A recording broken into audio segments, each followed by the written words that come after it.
that we completed those squats there at the counter, what would you rate your fear of that activity now that we did it? I guess it's not as bad as I thought it was, so it's probably down to like a 50%. Awesome. So it's a little bit better than it was before. That's great. All right. Next session when you come back in, we'll be trying something a little bit different. Does that sound like a plan? Yep. Okay. All right, Pat. So this next exercise, what I want to do is, it's not going to be anything with laundry yet, but we'll be standing here and I just am going to have you bend down like we were before, but we're going to be picking up just my water bottle off the ground. Is that something that you're willing to try today? Sure. Okay. And before we begin, how fearful are you about performing this activity? I've been starting to do a little bit more stuff around the house now, so I'll probably give it 50%. About 50? Mm-hmm. Okay. Okay. So I'll place this here. We'll get you on up. Now I just want to have you bend down and reach down to grab that. Good job. And back up. Then you can just set it on the table there. And then try grabbing it again. Setting it back down. Good. I'll have you sit back down. So I'll give you a little break. We're going to try that a few more times for a couple minutes. But now that we're done with the exercise, what would you say your fear is at on that scale of 0 to 100? A little bit better. I'd say like a 40%, I'd say. Like 40? Yeah. Okay, that's awesome. Good. All right, Pat. So before we do this next exercise, what we're gonna do is I'd like you to just visualize you performing the task of doing laundry. So could you just talk me through and think in your head the different steps that you have to go through to do your laundry? Yeah. So from my bedroom, I go down the hallway, head through the kitchen, and then I open up the door to the laundry room. And then from there, I put the clothes into the washer, get some detergent, put that in there, and then I shut the door and turn it on. Okay. And just thinking about doing that task, how do you feel after that? Feels fine. Feel okay with that? Yeah. Okay. All right, so now the next exercise that we're gonna try is gonna be actually in the laundry room. We won't be grabbing anything out of the dryer or actually doing your laundry, but just getting in that environment. And is that something that you'd be comfortable with trying today? Yeah, I could try that.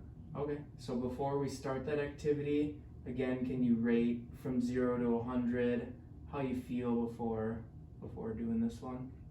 Like a 40. Like 40? Okay, so it's a little bit lower.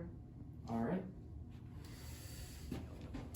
And when we do this exercise, we're actually gonna add in a different thing while we're doing those squats and bending. We'll be looking in the dryer, but not actually reaching in or grabbing anything out. Do you have a favorite song by chance? Yeah, Sweet Victory in the SpongeBob episode. That one's probably my favorite. Oh, okay. So SpongeBob episode Sweet Victory. Yep. So what I want you to do during this is I can get that pulled up and we can play that while we're doing this to get a little music going and get some encouragement, but I want you to sing along while we're doing it, okay? Okay. Is that something you can do? Yeah, I can do that. Perfect. All right. So we'll get you on up.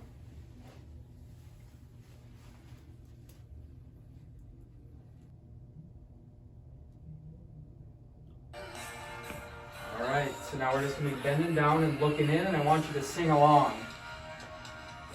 Sweet, sweet victory, yeah. Stick on it. Love your singing.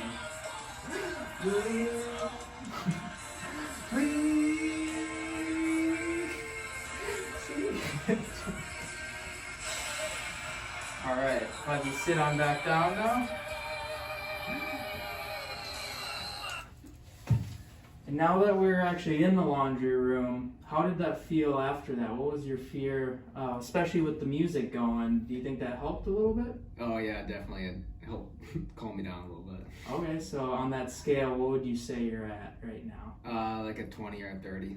Okay, awesome. That's great. So maybe incorporating something like that, like singing along or talking to someone on the phone, might be something that we can do with some of these tasks that you haven't been doing for a while, just to get your mind off things.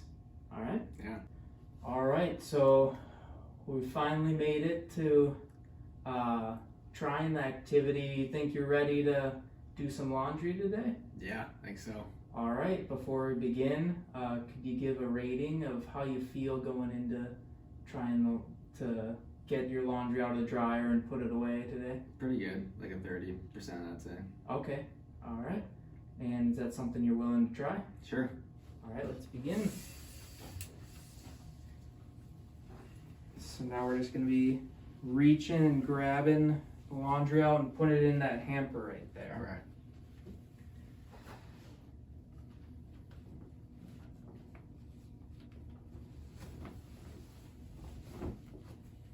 Good. Now can you reach back in the hamper and get it out from there?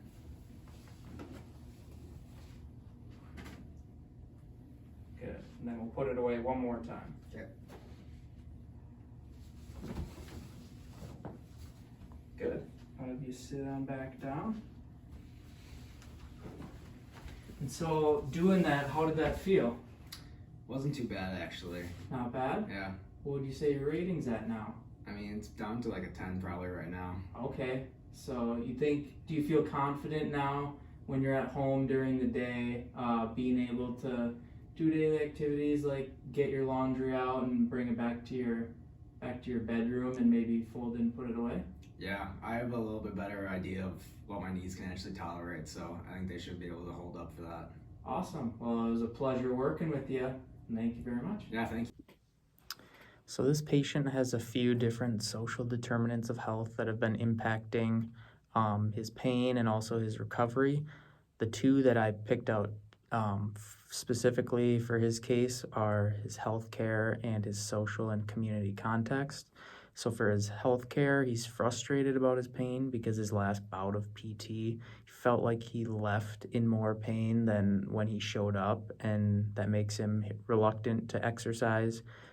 His other PT did not educate him fully on the importance of exercise and how big of a role it has in rehab for a TKA, for gaining that strength and mobility that he needs to be able to perform his daily tasks again.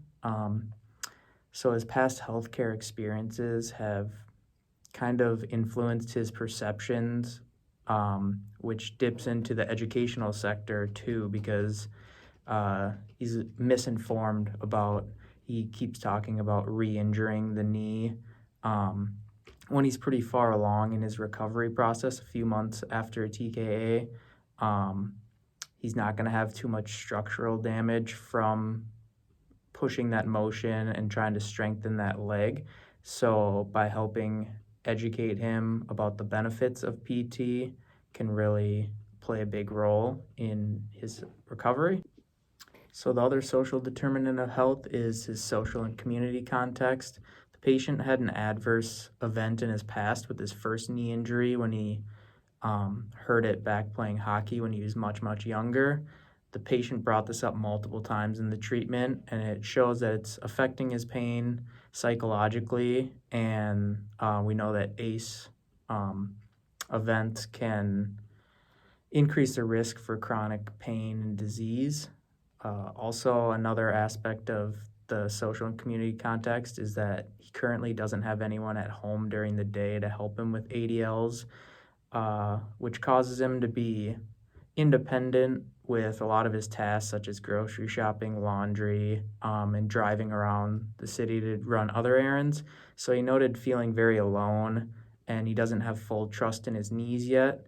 So not having that support and encouragement from another person or supervision to assist him with some of the activities that he's not comfortable with yet is also playing a role in this case.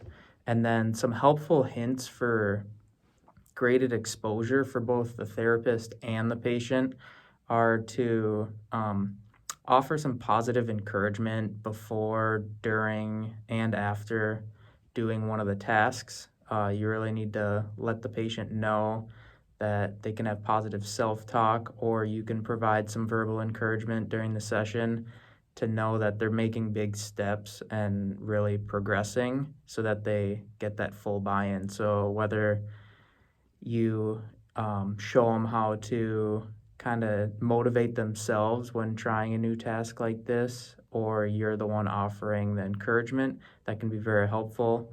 And then also incorporating things that they like or positive thoughts during the exercises. So Pat was singing along to his favorite song during the graded exposure activity where he's bending and looking into the dryer, and that really helped to distract him and also seemed to calm him because he had a much lower fear rating after that activity. And then lastly, a helpful hint for therapists for graded exposure is to make sure to document exactly the type of exposure, the successes and failures, the changes in fear, and what to do next time, because this really guides the direction of your treatment when you need to progress, and then it shows that you're providing skilled therapy services, so it can be beneficial for everyone.